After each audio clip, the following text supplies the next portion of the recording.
piece of me, boy. Go, go, go. Yeah.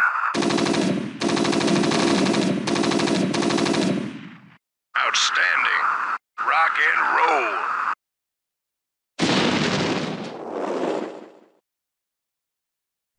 Hi, I am Artosis, and welcome back to the weekly news in StarCraft. Again, a lot has gone on this week, so let's get right into it. We're going to start off with StarCraft 2 news, and this is really big. The BlizzCon beta key registration has begun, so this means that you can go to the site if you went to BlizzCon, input that little number that you had, and that's going to basically sign you up to get mailed a beta key when the beta starts. And you know, with that, as well as new Battle.net, you have to make a new account that you manage so that you can download games.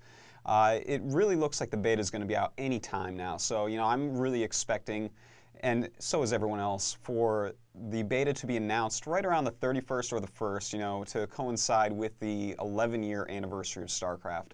So really that beta is just around the corner, and that is as exciting as you can get for StarCraft 2. That's the best news we've had so far. So, you know, that is the StarCraft 2 news. Let's get into the foreigner scene news, though, because there is a lot going on right now. First and foremost, there's ESWC. The Chinese qualifiers just took place, and wow, were they exciting. The finals, 3 players, it was PJ against Super in the loser bracket finals, and the winner would go up against LX. And you know, Super ended up beating PJ. Those VODs will be out pretty soon, and I'm not going to spoil the finals because those VODs are going to be released. Those are actually going to be made today, and there's going to be a very special guest commentator here with me. It is going to be none other than Tasteless, so make sure you tune in for that because it's going to be awesome. I'm sure the games are absolutely top quality. And well, the European qualifiers have gotten underway. Both of the 2 open tournaments have already finished up, and they were really, really good tournaments. Tons of people showed up, about 64 for the first, about 70 for the second one. And in the first one, we saw a lot of big names, and really Avi Love was basically the star of the tournament. He got all the way to the semifinals, basically knocking out every other good player, when finally Sarens took him out. And then Sarens took out a pretty unknown Polish player that managed to defeat Foskin, the really Gosu Zerg.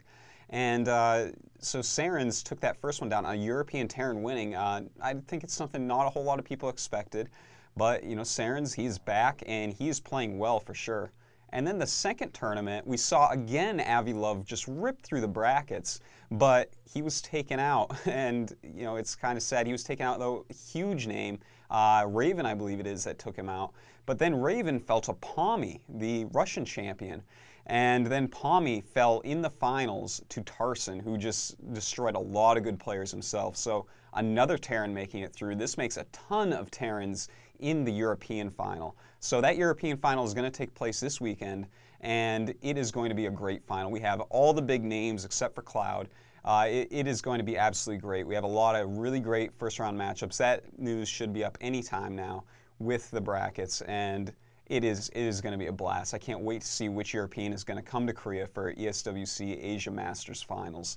Going to be just an awesome, awesome event. And next week, early in the week, Monday and Tuesday, the American qualifiers are going to start. North and South Americans, you want to take a shot at this, go right ahead. There's going to be 2 tournaments, Monday and Tuesday. You can find the dates for those on SCForAll.com. And so ESWC progressing well, going to be an awesome tournament for sure. Now, ESL, they are also doing a lot of great stuff right now. The second qualifier just finished up. And, well, there's 4 more players qualified. Draco crushed through Castro. So Draco's definitely getting back into good shape because Castro is definitely one of our best Zergs right now. And Aru got a free win over Ija, who was apparently asleep and or scared. And Horror ended up beating Mana 2-1, close series. And KR actually beat Noni in what was described as quite a laggy series. But, you know, KR is a very good player who actually made it very far in the ESWC second qualifier as well. So, There's 4 more great players that have made it. And, speaking of Noni, Liquidation was delayed a little bit, but that should be happening this weekend. So we're going to see Noni finally go up against F91. Hopefully they can resolve those lag issues, because that is just going to be a great match. If Noni can't take him down, what are we going to do? I don't know. We're going to have to call back in Ret, maybe use some Mondragon, maybe use another Chinese to knock him out. F91, a great player. Again, he didn't do so well in ESWC. I believe he got about 6th place overall, but those replays will be released pretty quickly here.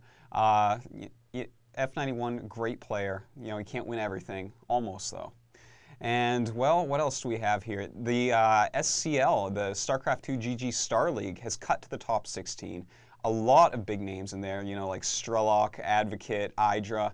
Zalzi. It's going to be a great tournament. They haven't quite announced exactly what the groups are yet, but preliminary guesses show amazing matchups such as Idra against October Zerg, and one Zerg in each group, a pretty good balance.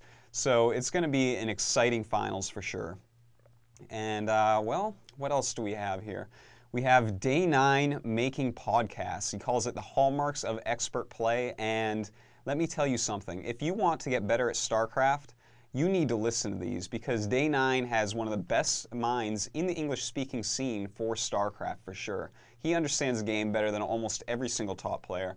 So everyone, if you are as good as Mondragon or as bad as Quark, you need to listen to these podcasts, because these are going to teach you something. It's really awesome when someone can really put into words these very complex concepts that take a long time to learn. It can really speed up, how quickly you improve, as well as, kind of finish off some things that, you weren't quite thinking through correctly. So definitely check those out. Those are easily downloadable at teamliquid.net. And well, WCG's Ultimate Gamer. I don't know if you've been watching this, In Control against a bunch of noobs. It is an awesome show. I am getting addicted to it. It's really well put together, and it's fun to watch. This week, I don't really want to spoil it for you, but an excellent episode. We see our great hero troll, In Control, cry, and it's kind of weird to see. Broke my little nerd heart. But In Control, doing well so far. Hopefully he can end up winning that $100,000. Who knows, though.